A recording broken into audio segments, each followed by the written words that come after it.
O Irã declarou que o Estreito de Hormuz está aberto para passagem de navios depois do anúncio de um cessar-fogo entre Israel e Líbano. Os detalhes chegam agora com o editor de internacional, Diego Pavão. Pavão, boa tarde.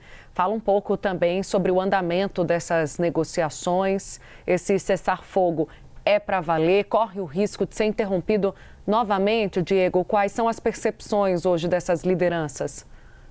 Pois é, Tainá, boa tarde para você, boa tarde para quem acompanha o Bastidores em Casa. Na verdade, existe uma certa cautela em relação a esse anúncio que foi feito agora em relação à abertura do Estreito de Hormuz. Esse cessar-fogo está durando por enquanto, ele vai até terça-feira. Só que a gente recebeu alguns sinais um pouco confusos, misturados, vindo do Irã e também do presidente Donald Trump. Como sempre, tem sido muito difícil entender qual lado está falando a verdade nesse conflito todo. O Irã, quando falou sobre essa reabertura, anunciou essa reabertura, disse que ela valeria pelo menos até terça-feira, que é quando expiraria, venceria esse cessar-fogo que foi acordado entre os dois países. O presidente Donald Trump, por outro lado, disse agora há pouco que o Irã prometeu a ele que essa reabertura se manteria, quer dizer, que o Irã nunca mais iria usar o Estreito de Hormuz como uma arma contra o mundo. Então, fica difícil entender sobre a longo prazo se essa reabertura vai durar de fato. O fato Tainá, é que esse anúncio do Irã acontece num momento muito importante sobre a retomada ou a eventual retomada de negociações entre Estados Unidos e Irã.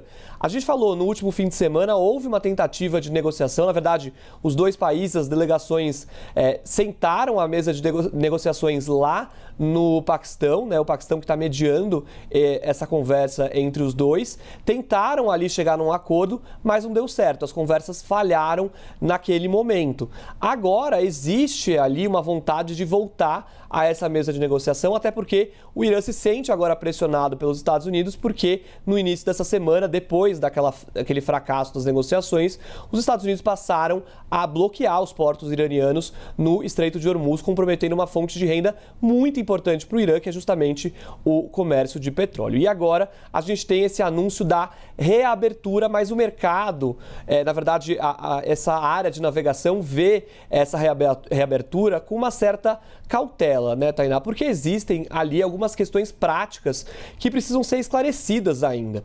O Irã disse agora há pouco, inclusive o nosso editor internacional, Léo Lopes, me mandou aqui por mensagem, dizendo o seguinte: o Irã disse que para esses navios passarem agora com essa reabertura, é preciso que os navios coordenem essa passagem com a Guarda Revolucionária do Irã.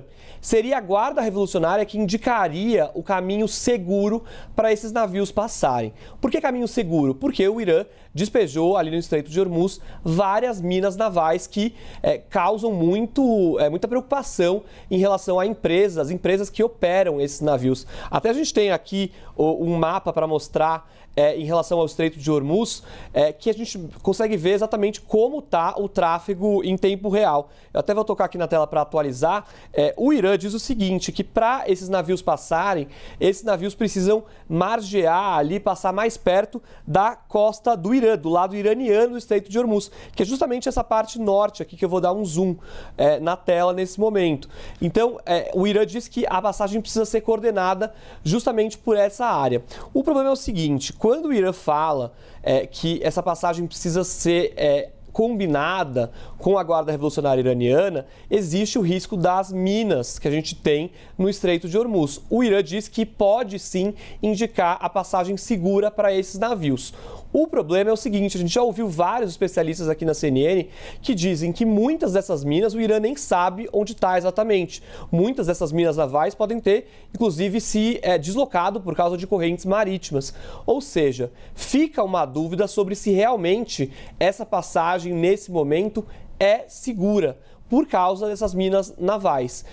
Na verdade, o que a gente tem ouvido, eu até falei com uma fonte ligada a esse mercado de navegação, dizendo o seguinte, olha, a palavra final vai ser muito das seguradoras, as empresas que fazem o seguro para esses navios poderem passar em segurança ou não. Essas empresas que vão ter que assumir o risco, e é um risco, na verdade, milionário, né? Se a gente for pensar na perda, na destruição de um navio que passa com milhões de barris de petróleo, milhares de barris de petróleo por esse estreito todos os dias, Tainá. Porque no fim, quem vai pagar a conta é ali o setor, né? É o setor petroleiro, né? São as empresas. É menos uma questão do Estado, desses países envolvidos na guerra, até porque, pelo que você está contando, dificilmente o Irã vai conseguir dar alguma segurança. Por outro lado, quem vai acreditar no seu adversário durante uma guerra, não é? Então, é arriscar ou não. A palavra final vai ficar mesmo com as empresas que vão avaliar esse prejuízo. Exatamente. Obrigada, viu, Pavão, por explicar para a gente em detalhes esse imbróglio.